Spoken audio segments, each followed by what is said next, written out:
நம்மளோட சேனல்ல வீடியோ போட்டோன்னு உங்களுக்கு நோட்டிஃபிகேஷன் வரணும்னு நினைச்சீங்கன்னா ரைட் சைடில் இருக்கிற சப்ஸ்கிரைப் பட்டனை பிரஸ் பண்ணிக்கங்க. அது கூட ஒரு பெல் சிம்பிள் இருக்கும், அதை கிளிக் பண்ணி ஆளில் போட்டுக்கங்க. சரி வாங்க சரி வீடியோக்குள்ளே போகலாம். வணக்கம் நண்பர்களே.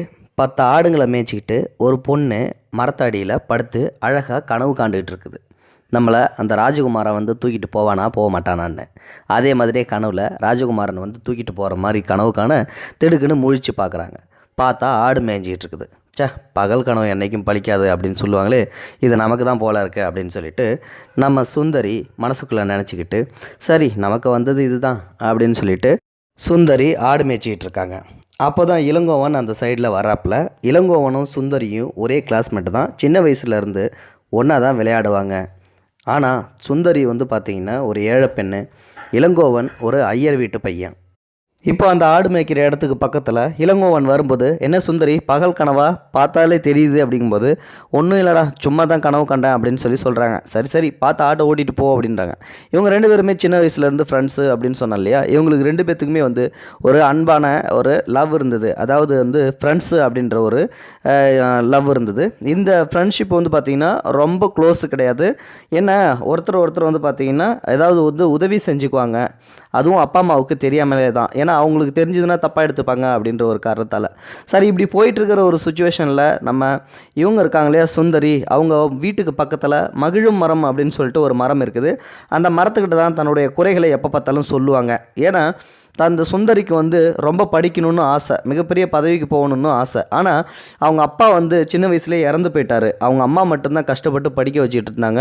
ஆனால் அவங்க அப்பா இறந்ததுக்கப்புறம் வந்து பார்த்திங்கன்னா இவங்க வந்து என்ன பண்ணுறது வேறு வழி இல்லை அப்படின்னு சொல்லிட்டு படிப்பை நிப்பாட்ட சொல்லிடுறாங்க. சுந்தரியும் வந்து இப்போ ஆடு மேய்ச்சிக்கிட்டு இருக்காங்க. தான் படிப்பை வந்து கண்டினியூ பண்ண முடியலையே அப்படின்ற ஒரு சின்ன வருத்தம் மட்டும் எப்பயுமே இருக்கும். அதனால் மகிழும் மரத்துக்கு பக்கத்தில் போயிட்டு, ஏய் நீ என்னை எப்போ பார்த்தாலும் வந்து கிண்டல் பண்ணிக்கிட்டே இருக்க அப்படி இப்படின்னு சொல்லிட்டு மரத்து கூட பேசிகிட்டு இருப்பாங்க.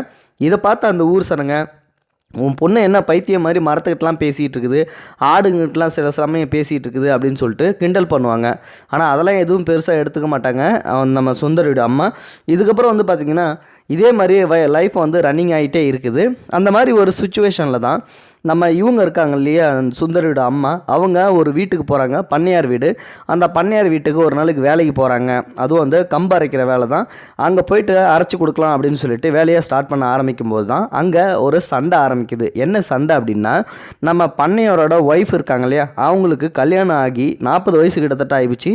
பண்ணையாருக்கு 45 வயசு கிட்டத்தட்ட ஆகிப்போச்சு. இத்தனை வருஷமாக வந்து குழந்தையே இல்லை. பண்ணையார் அம்மா திடீர்னு என்ன பண்ணுறாங்க, வேற ஒரு பொண்ணை பார்த்து கல்யாணம் பண்ணிக்கங்க அப்படின்னு சொல்ல, அதுக்கு நம்ம பண்ணையார் என்ன சொல்கிறாருன்னா, உன்னை விட்டுட்டு நான் வேற ஒரு பொண்ணை வந்து கல்யாணம் பண்ணுறதுக்கு நான் நாண்டுக்கிட்டு செத்துடலாம், அதனால் நான் அந்த காரியத்தை மட்டும் செய்யவே மாட்டேன் அப்படின்றாங்க. இந்த 2 பிரச்சனையும் வந்து பார்த்திங்கன்னா இவங்களுக்குள்ள பயங்கரமாக கத்திக்கிட்டே இருக்காங்க. சரி என்ன தான் கத்துறாங்க அப்படின்னு சொல்லிட்டு இவங்க நம்ம சுந்தரியோட அம்மா உத்து கேட்கும்போது, இந்த பிரச்சனை தான் வந்து ஓடிட்டுருக்கு, இதை பாருடி, நான் ஒரு காலமும் வந்து அந்த மாதிரி ஒரு காரியத்தை நான் செய்யவே மாட்டேன், அதனால் நீ வந்து என்னை தப்பாக எடை போட்டுறாத அப்படி இப்படின்னு சொல்ல, உடனே வந்து பார்த்திங்கன்னா அது எல்லாத்தையும் காதில் வாங்கிட்டு இவங்க எதுவும் பேசவே இல்லை. சரின்னு சொல்லிட்டு வேலையை முடிச்சு கொடுத்துட்டு நேராக வீட்டுக்கு போகிறாங்க.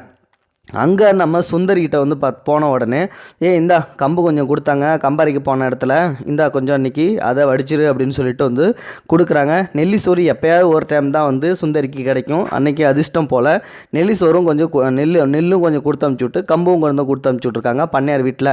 இதுக்கப்புறம் வந்து பார்த்திங்கன்னா அந்த கம்பை வந்து சாப்பாடு வடிக்க சொல்லிவிட்டு நம்ம சுந்தரோட அம்மா இந்த நெல்லை வந்து மண் இல்லாமல் பொறுக்கிட்டு இருக்காங்க, கல் மண்ணெலாம் வந்து பொறுக்கிட்டு இருக்காங்க நெல்லில்.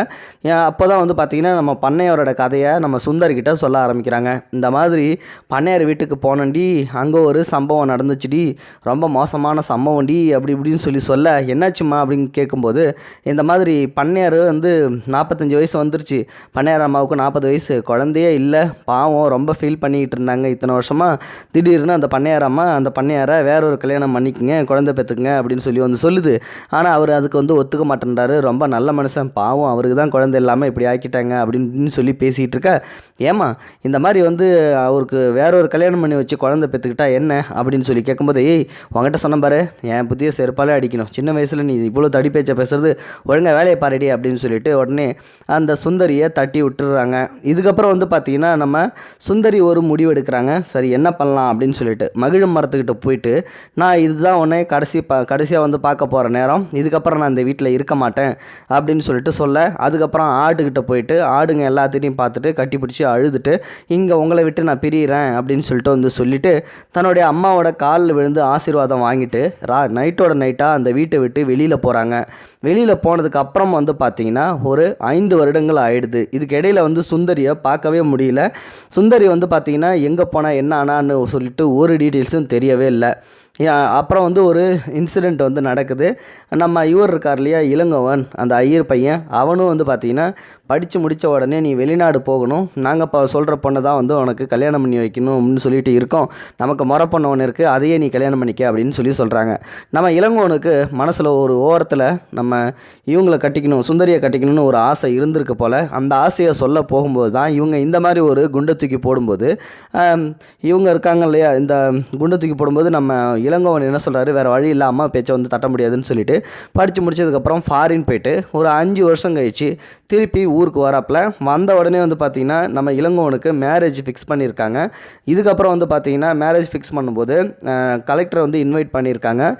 அதோடு சேர்த்து ஊர் தலைவருங்க எல்லாத்தையும் வந்து இன்வைட் பண்ணிவிட்டு கலெக்டர் வந்து வர்ற சமயம் அது சரின்னு சொல்லிட்டு இந்த கல்யாண வேலைகள் எல்லாத்தையும் மும்முரமாக பார்த்துக்கிட்டு இருக்காங்க.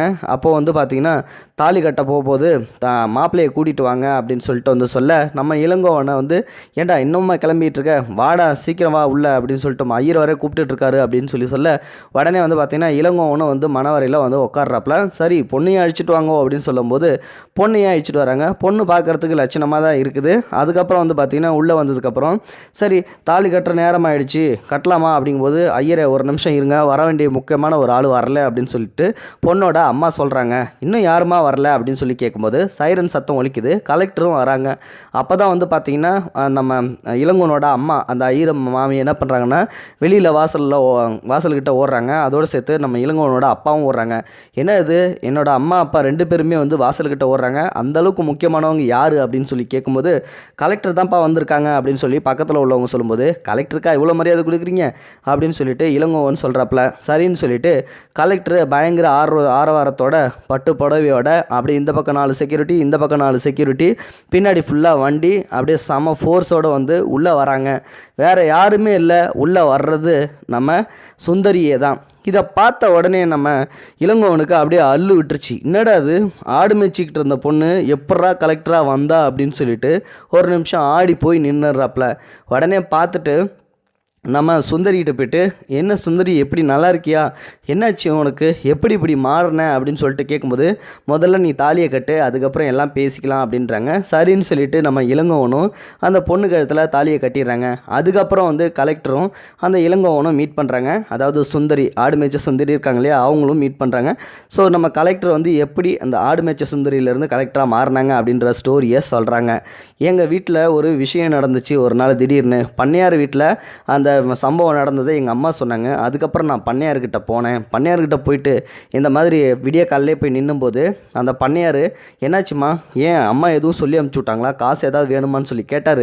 ஆனால் நான் வந்து வேற ஒரு விஷயம் வந்து உங்கள்கிட்ட பேசணும், தப்பாக எடுத்துக்காதீங்க, உங்களோட குடும்ப சண்டையில் நான் வந்து இந்த மாதிரி சொல்கிறேன்னு சொல்லிட்டு எதுவும் சொல்லிடாதீங்க அப்படின்னு சொல்கிறாங்க. என்ன விஷயம் அப்படின்னு சொல்லி பண்ணையார் கேட்கும்போது, இல்லை உங்களுக்கு ரொம்ப நாளாக குழந்தை இல்லைன்னு சொல்லி நான் கேள்விப்பட்டேன், ஆனால் வந்து பார்த்தீங்கன்னா இந்த குழந்தை இல்லாததுக்கு நான் வந்து உங்களையே கல்யாணம் பண்ணிக்கிறேன், இந்த ஒரு குழந்தையும் பெற்று கொடுத்துட்டு நான் அதுக்கப்புறம் வந்து இந்த வீட்டை விட்டு போயிடுறேன், அந்த குழந்தைக்கு மேலேயும் உரிமை கொண்டாட மாட்டேன், ஆனால் அதுக்கு பதில் நீங்கள் எனக்கு ஒரு காரியம் செய்யணும் அப்படின்றாங்க. என்ன காரியம்னு சொல்லி கேட்டால், என்ன நீங்கள் படிக்க வைக்கணும், நான் ஹாஸ்டல்லே போய் தங்கிக்குவேன், இதுக்கப்புறம் இந்த வீட்டுக்கே வரமாட்டேன், நான் ப்ரெக்னென்ட் ஆனதுக்கப்புறம் குழந்தை மட்டும் பெற்று தந்துட்டு நான் திருப்பி வந்து என்னுடைய படிப்புக்கே கண்டினியூ பண்ணிவிடுவேன், அது வரைக்கும் உங்கள் செலவு தான், நான் படித்து முடிக்கிற வரைக்கும் அப்படின்னு சொல்லும்போது, என்ன உனக்கு வந்து வாய் நீளுது, ஆள் பார்க்குறதுக்கு சின்ன சைஸாக இருக்க, ஆனால் ரொம்ப பேசுகிற, இவ்வளோ பெரிய ஆளாக நீனு அப்படி இப்படின்னு சொல்லிட்டு திட்ட ஆரம்பிச்சிடுறாங்க. நம்ம பண்ணையார் பரவாயில்ல, நீங்கள் கொஞ்சம் யோசிச்சே முடிவு சொல்லுங்கன்னு சொல்லிட்டு அந்த பண்ணையார் அம்மா கிட்ட சொல்லவும், அவங்க தான் ஏற்கனவே கல்யாணம் பண்ணி வைக்கிற முடிவில் இருந்தாங்க இல்லையா, அதனால் ஒரு பொண்ணு வந்து கேட்கும்போது இதுதான் சமயம் அப்படின்னு சொல்லிட்டு அந்த அம்மாவும் ஒத்துக்கிறாங்க. அப்படி இப்படின்னு சொல்லிட்டு நம்ம பண்ணையாரையும் சம்மதிக்க வச்சிடுறாங்க. அதுக்கப்புறம் ஒரு நல்ல நாள் பார்த்து கல்யாணம் பண்ணி வச்சுட்டு அவங்களோட முதலிரவு நடக்குது. 40வது நாள்லேயே அவங்களுக்கு கர்ப்பமும் தரிக்குது. குழந்தை கன்ஃபார்ம் ஆன உடனே அந்த பொண்ணை ஹாஸ்டலில் கொண்டு போய் சேர்த்துறாங்க. பண்ணுறாங்க. அதுக்கப்புறம் 10 மாதம் கழிச்சு குழந்தையும் பிறக்குது. அவங்க சொன்ன மாதிரியே வந்து பார்த்திங்கன்னா அந்த குழந்தைய எப்போயாவது ஒரு தடவை, அதாவது மாதத்துக்கு ஒரு தடவை வந்து பார்த்துட்டு போவாங்க. இல்லாட்டி 6 மாதத்துக்கு ஒரு தடவை வந்து சுந்தரி பார்த்துட்டு போவாங்க. ஆனால் அதுக்காக குழந்தை மேலே பாசம் இல்லைன்னு மட்டும் நினச்சிடாதீங்க. எனக்கு குழந்தை மேலே முழுக்க பாசம் இருக்குது. ஆனால் நான் சொன்ன மாதிரி உங்களுக்கு சொத்தில் உரிமையும் கொண்டாட மாட்டேன், குழந்தை மேலேயும் உரிமை கொண்டாட மாட்டேன். என்னுடைய வேலையை நான் கன்ஃபார்மாக வந்து வாங்கியே தீருவேன் அப்படின்னு சொல்லிட்டு தான் இந்த கலெக்டர் வேலைக்கே படிக்க வந்தேன். இன்றைக்கி கலெக்டராகவே ஆகிட்டேன் அப்படின்னு சொல்ல அப்படியே அந்த கதையை கேட்டு இளங்கோ ஒரு நிமிஷம் ஆடியே போயிட்டாப்புல. இதில் வந்து ஒரு நீங்கள் வந்து தப்பாக நினச்சிடக்கூடாது. அந்த பொண்ணு படிப்புக்காக அப்படி இப்படின்னு செஞ்சிச்சு அப்படின்னு சொல்லிட்டு தான் நினச்ச காரியத்தில் வந்து வெற்றி அடையணுன்றதுக்காக எதை வேணாலும் சாதிக்கலாம், எதை வேணாலும் செய்யலாம், ஒரு பெண்ணால் முடிஞ்சால் என்ன வேணாலும் பண்ணலாம் அப்படின்றதுக்காக தான் இந்த ஸ்டோரி.